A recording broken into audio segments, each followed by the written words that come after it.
menjawab pertanyaan dari beberapa pengguna sistem RAS ya. Kenapa sih saya tidak merekomendasikan, bahkan untuk pemula itu melarang menggunakan sistem SLO ya. Nah, saya akan bahas sekarang. Ini dianggap kolam diameter 3 dengan volume air itu kurang lebih di 7.000 liter, dan ini kita menggunakan SLO sebesar 3 inci. Kenapa 3 inci? Karena 3 inci ini sanggup menahan sampai di 9.000 dan sampai 10.000 liter per jam secara gravitasi. Artinya air masuk nanti ke kolam, misalnya kita mainkan di 7.000 liter atau di 9.000 liter, itu masih bisa tercover, seperti halnya dengan bottom drain ya. Ini sistemnya menggunakan bottom drain. Maksimalnya dia supaya tidak luber itu di 9.000 liter. Oke. Nah, apakah ini berlaku kalau misalnya teman-teman mendapatkan vakum yang sama, hisapan yang sama kalau menggunakan SLO? Kita jabarkan. Air masuk itu pastinya memiliki kecepatan yang berbeda, dan airnya derasnya berbeda, volumenya berbeda.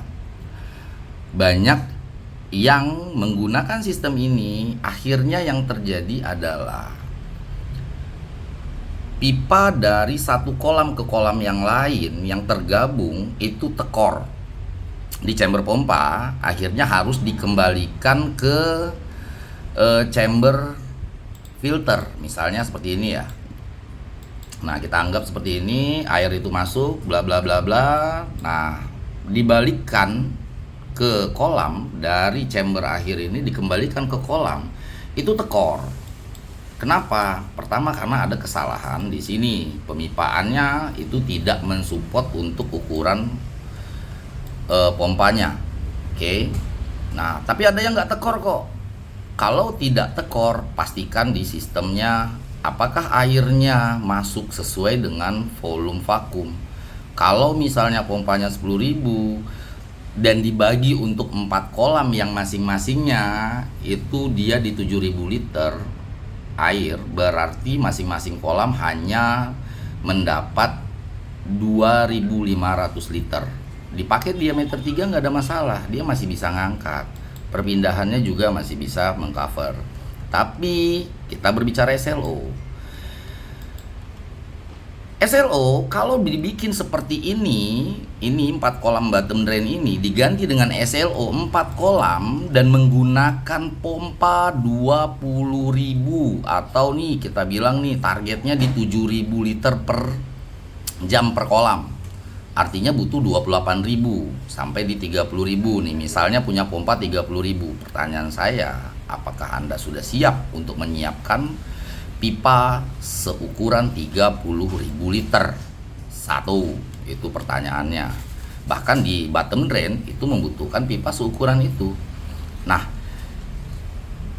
air masuk yang ke SLO ini butuh waktu naik dan turun. Saat air mengisi, kalau kita bilang nih kecepatan volume air pompa yang masuk inletnya itu dibilang di 7.000 liter, air itu akan masuk mulai dari segini ya. Semakin deras dia makin setengah. Kenapa? Karena dia langsung mengalir. Oke, ada hambatan. Oke ya. Nah, tidak langsung serta-merta kotoran yang ada di lantai itu ketarik, tapi bersih kok, ketarik kok. Pastikan tidak semua.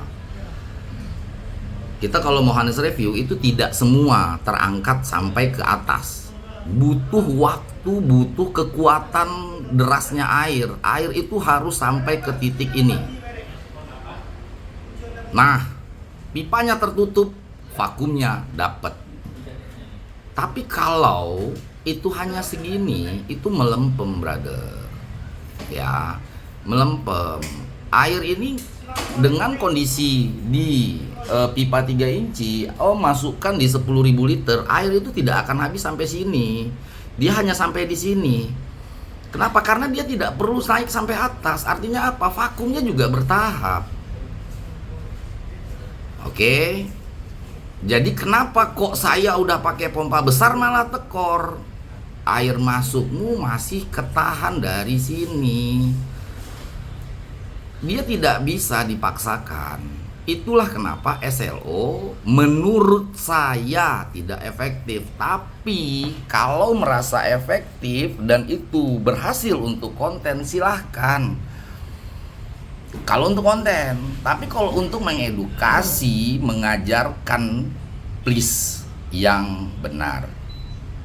Oke, buat yang baru belajar dan ingin meng-sharingkan masalah flow, pastikan kemampuan pipa Anda, kemampuan pompa Anda, atau inlet Anda yang masuk ke kolam balance nggak nih dengan ini. Kalau dia ini posisinya setengah, ini baru sampai di 9.000 liter per jam. Itu pun masih ada hambatan. Nah, kalau dia tertutup itu udah pasti di atas 10.000. Baru dia bakal menutup nih. Nah, kalau airnya cuma masuknya segini, kira-kira nih hanya tidak sampai setengah dari lingkar pipa. Menurut Anda kira-kira apakah itu layak kita bilang flow-nya sebesar 9.000, 7.000, 9.000 atau 10.000? Pastikan di situ. Saya bisa masukin 9.000 liter per jam sampai ke atas. Oke, kita akan berbicara setelah itu di flow ini. Flow pipa penghubung. Flow pipa penghubung Anda itu ada hambatan di dalam saat dia masuk ke chamber. Ada tekanan balik nih dari atas. Nah, itu jadi hambatan yang bikin dia padat. Makanya ada halangan. Pertanyaan saya, ada juga yang membuat pipa konektor ini digantung di dinding, terus dibikin bolong-bolong tuh, atau pakai talang. Ya tidak akan tercapai. Kita jujur-jujuran aja. Ini udah terlalu banyak banget masalahnya, kekacauan hanya karena ini. Oke. Jadi pastikan belajar memahami tekanan air dan segala macamnya supaya tidak ada korban. Oke. Untuk yang baru belajar, semoga tidak menjadi korban. Selamat berbudidaya.